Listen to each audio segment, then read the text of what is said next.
സല്ലല്ലാഹു അലാ മുഹമ്മദ് സല്ലല്ലാഹു അലൈഹി വസല്ലം സല്ലല്ലാഹു അലാ മുഹമ്മദ് സല്ലല്ലാഹു അലൈഹി വസല്ലം. മുസ്ലിമിന്റെ വിവാഹമാണോ? അല്ല.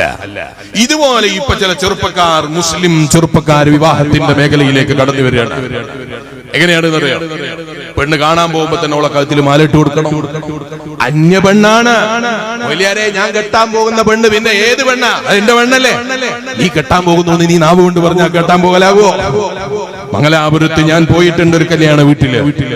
എന്തിനാ പോയത് എന്നറിയോ? വിവാഹത്തിന്റെ ദിവസം നിക്കാഹ് കഴിഞ്ഞ് പുതിയുണ്ണിയെ കൂട്ടിക്കൊണ്ടു പോകുന്നതിന്റെ മുമ്പ് ആ പുതിയുണ്ണി പുതുവസ്ത്രത്തിൽ തന്നെ നിരത്തേക്ക് ഇവിടെ മരിച്ചുപോയി. ശരീരത്തിൽ ഒരു അസുഖവും പറയാനില്ല. അല്ലാഹു കാത്തിരക്ഷിക്കട്ടെ. അനുഭവത്തിന്റെ വെളിച്ചാണ് ഞാൻ പറയുന്നത്. മംഗലാപുരത്ത് ഒരു സ്ഥലത്ത് വേദന ചെന്നപ്പോ എനിക്ക് വളരെ പരിചയമുള്ള എന്നെ റെയിൽവേ സ്റ്റേഷനിൽ കൂട്ടാൻ വന്ന ആളെന്നോട് പറഞ്ഞു, എന്നോട് തിരിച്ചൊന്നും പറയരുത്, ഒരു സ്ഥലത്ത് കയറാനുണ്ട്. ഞാൻ വളരെ ബന്ധപ്പെട്ട ആളായതുകൊണ്ട് ഞാൻ അയാളോട് എവിടെയാണെന്ന് ചോദിച്ചില്ല. ചെന്ന് നോക്കുമ്പോ നല്ല ഒരുങ്ങി പിടിച്ച പന്തലാണ്, നല്ല വൃത്തിയുള്ള പന്തല്, എല്ലാ ഭാഗത്തും ലൈറ്റുകളും സംവിധാനങ്ങളും സംവിധാനിച്ചിട്ടുണ്ട്. ഞാൻ പറഞ്ഞു, വിളിക്കാത്ത കല്യാണത്തിനാണോ നിങ്ങൾ എന്നെ കൊണ്ടുവന്നത്? അപ്പൊ അയാൾ പറഞ്ഞ മറുപടിയാ ഞാൻ പറഞ്ഞത്, കല്യാണ വീടല്ല ഉസ്താദേ, ആദ്യം കല്യാണ വീടായിരുന്നു, ഇപ്പൊ ഇത് മരണ വീടാണ്. അതുകൊണ്ടാണ് ഞാൻ നിങ്ങളെ ഇങ്ങോട്ട് നിർബന്ധിച്ചു കൊണ്ടുവന്നത്. ഞാൻ എന്റെ ജീവിതത്തിൽ അനുഭവിച്ച ഒരു അനുഭവമാണ് ഞാൻ പറഞ്ഞത്. അപ്പൊ ഈമാനുള്ള വിശ്വാസികളെ നിങ്ങൾ ചിന്തിച്ചു നോക്ക്. കല്യാണം എന്ന് പറയുന്നത് നിക്കാഹാണ്, അല്ലാതെ മുട്ടായി കൊണ്ടുപോകലല്ല. മുട്ടായി കൊണ്ടുപോകലാണോ നിക്കാഹ് എന്ന് പറയുന്നത്? ഇപ്പൊ ചില ചെറുപ്പക്കാർ വിചാരിച്ചു അതാണ് കല്യാണം എന്നാണ്. എന്നിട്ട് മിഠായി കൊണ്ട് കൊടുത്താൽ പിന്നെ അവളെല്ലാം പറ്റും. സൈക്കിളിൽ കൊണ്ടുപോകാം, അവളെയും കൂട്ടിയിട്ട് കറങ്ങാം, അവളെയും കൂട്ടി എവിടെയും പോകാം, അവളെയും കൂട്ടി ഏത് പരിപാടിയും പറ്റും. പറ്റാത്തതൊന്നുമില്ല. എന്റെ ഭാര്യയാകാൻ പോകുന്നവളല്ലേ എന്നാ ന്യായം. എന്റെ ഭാര്യയാകാൻ പോകുന്നത് എന്ന് പറയുമ്പോഴേക്ക് എങ്ങനെ ഭാര്യയാകാൻ പോകുന്നു എന്ന് പറയുമ്പോഴേക്ക് ഭാര്യയാവോ? അങ്ങനെയാണെങ്കിൽ എന്റെ ഫ്ലൈറ്റ് എന്ന് പറഞ്ഞിട്ടില്ല, ഫ്ലൈറ്റുകളില്ലേ. ഞാൻ ഇന്നിവിടെ വരുന്നത് എയർപോർട്ടിൽ നിന്നാണ്. ഞാൻ ഇന്നലെ രാത്രിയിൽ എന്നെ ഫോണിൽ വിളിച്ച ആളോട് പറഞ്ഞിട്ടുണ്ട്, എന്റെ ഫ്ലൈറ്റ് വെയിറ്റ് ചെയ്യാണ്. ഞാൻ എന്റെ ഫ്ലൈറ്റ് എന്ന് പറയുമ്പോൾ അത് എന്റെ ഫ്ലൈറ്റ് ആകുമോ? എന്റെ ഫ്ലൈറ്റ് ആകുമോ? അല്ല, ഞാൻ പിൽക്കാലത്ത് വാങ്ങാൻ വിചാരിച്ച സാധനമാണ്, അതുകൊണ്ട് എന്റെ ഫ്ലൈറ്റ് തന്നെയാണ് എന്ന് പറഞ്ഞാൽ ആ ഫ്ലൈറ്റിന്റെ ഉടമസ്ഥത അനുവദിക്കോ? നിങ്ങൾ അനുവദിക്കോ? നിങ്ങളുമായിട്ട് കച്ചവടം നടത്താൻ വേണ്ടി വന്ന ഒരാള്, നിങ്ങളൊരു സ്ഥലം കച്ചവടം നടത്താൻ വേണ്ടി വന്ന ഒരാള്, അയാളായിട്ട് നിങ്ങൾ കച്ചവടമൊക്കെ പറഞ്ഞ് ഏകദേശം കാര്യങ്ങൾ എത്രയാണ് വില എന്നൊക്കെ പറഞ്ഞ് ഉറപ്പിച്ചു പോയി. 5 പൈസ ഒന്നും തന്നിട്ടില്ലേ? പിറ്റേ ദിവസം വന്നിട്ട് ഇത് എന്റെ സ്ഥലമാണ്, ഞാനാണ് വിൽക്കുന്നത്, നിങ്ങൾക്ക് ഇത് വിൽക്കാനൊന്നും അധികാരമില്ല, ഞാൻ ഇന്നലെ വന്നിട്ട് നിങ്ങളോട് കച്ചവടം പറയാൻ വന്ന സ്ഥലമാണ്, നിങ്ങൾ അനുവദിച്ചു കൊടുക്കോ? ഇതുപോലെ ഇപ്പൊ ചില ചെറുപ്പക്കാർ സ്ത്രീകളെ പോയി പെണ്ണിനെ കൊണ്ടുപോയി കാണാൻ വേണ്ടി പോകുമ്പോ തന്നെ അന്യ പെണ്ണിന്റെ കഴുത്തിൽ ആദ്യം തന്നെ തൊട്ടിട്ട്, അന്യ പെണ്ണാകുന്ന ഈ പെണ്ണിനെ തൊട്ടിട്ട് കഴുത്തിൽ മാലയിട്ട് കൊടുത്തിട്ടാണ് തുടക്കം.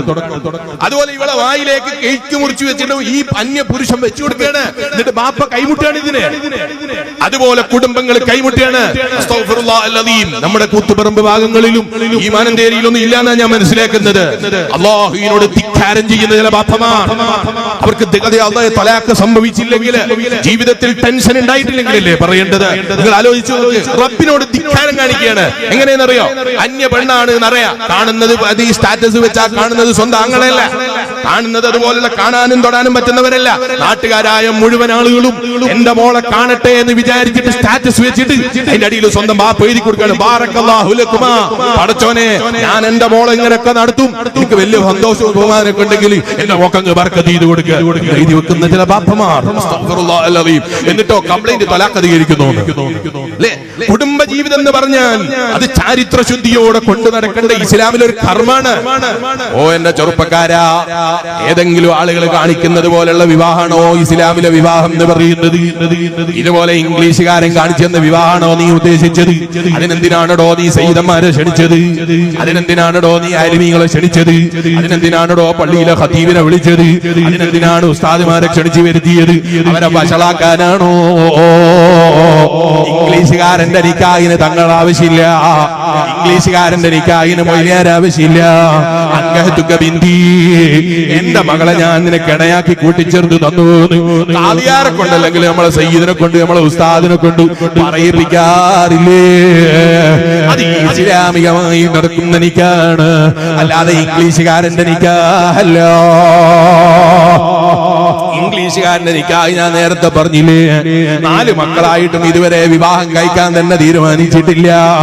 ഓ ചെറുപ്പക്കാരാ, ഇത് കണ്ടിട്ട് കോപ്പി അടിക്കണമെന്ന് ചിന്തിച്ചിട്ട് നമ്മളെ വിവാഹത്തിന് നമ്മൾ കൊണ്ടുപോയി അട്ടിമറിച്ചാൽ ഇതുപോലെ ഇംഗ്ലീഷുകാരന്റെ നിക്കാഹ് പോലെ ഹറാമും ഹലാലും വഴിതിരിവില്ലാത്ത, ഹറാമിനെയും ഹലാലിനെയും തിരിച്ചറിവില്ലാത്ത വിവാഹങ്ങളായി നമ്മളെ വിവാഹങ്ങൾ മാറിപ്പോയാൽ ഉപ്പമാരെ പിന്നെ തൊലാക്ക് സംഭവിച്ചിട്ട് പറഞ്ഞിട്ട് കാര്യമുണ്ടോ?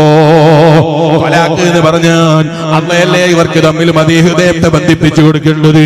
അതേ ഉസ്താദ് സ്റ്റേജിന്റെ മേലെ നിന്ന് ദ്വാരക്കാണ്, ഈ അണകൾക്കിടയിൽ നീ ഹൃദയത്തെ ബന്ധിപ്പിച്ചു കൊടുക്കണേ അല്ലാ. നബി സല്ലല്ലാഹു അലൈഹി വസല്ലം തങ്ങളുമായി അവിടുത്തെ പ്രിയപ്പെട്ട ഭാര്യമാരെ ഹൃദയത്തെ അല്ലാ നീ ബന്ധിപ്പിച്ചല്ലോ, ഇതുപോലെ ഈ കുടുംബത്തെ നീ ബന്ധിപ്പിക്കണേ അല്ലാ. വയല് കേൾക്കുന്ന ഉമ്മ, വയല് കേൾക്കുന്ന ഉപ്പ, ഇത് സ്റ്റേജിന്റെ മേലെ ഇരുത്തിയ ഉസ്താദില്ലേ, ആ ഉസ്താദ് ഇരുത്തിയിട്ട് ദ്വാ ചെയ്തിട്ട് സ്റ്റേജിൽ ഇറങ്ങിപ്പോയാൽ പിന്നെ പെണ്ണിനെയും കൂട്ടിയിട്ട് സ്റ്റേജിൽ കയറിയിട്ട് ഡാൻസ് ആണ്, ഭർത്താവും ഭാര്യയും കയറിയിട്ട് സ്റ്റേജിന്റെ മേലെ ഡാൻസ് ആണ്, അന്യപുരുഷന്റെ മുന്നിൽ ഭംഗി പ്രദർശനമാണ്, അന്യ സ്ത്രീകളെ മുന്നിൽ ഭംഗി പ്രദർശനമാണ്. ഇങ്ങനെയായാൽ വിവാഹത്തിൽ എവിടെയാ ബറക്കത്തുണ്ടാകല്? 3 മക്കളായി ഉസ്താദ്, എന്റെ മകൻ ഇപ്പൊ എനിക്കത് അവന്റെ ഭാര്യനെ ഇട്ടില്ല എന്നാ പറയുന്നത്. കാരണം ചോദിക്കുമ്പോ പറയുന്നത് എന്താണ്, അവർക്ക് എന്നെ സന്തോഷിപ്പിക്കാൻ കഴിയുന്നില്ല എന്നാ പറയുന്നത്. എത്ര മക്കളുണ്ട് ചോദിക്കുമ്പോ 3 മക്കളായി എന്നാ പറയുന്നത്, 4 മക്കളായി എന്നാ പറയുന്നത്, 5 മക്കളായി എന്നാ പറയുന്നത്. ഭാര്യക്ക് ഭർത്താവിനെ സന്തോഷിപ്പിക്കാൻ കഴിയുന്നില്ല എന്നാ പറയുന്നത്.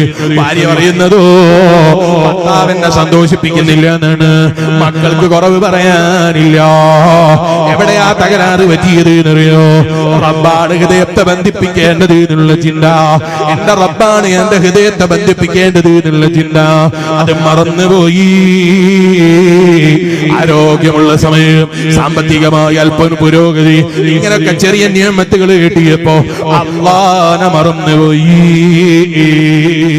റബ്ബിന്റെ തൃപ്തി മറന്നുപോയി.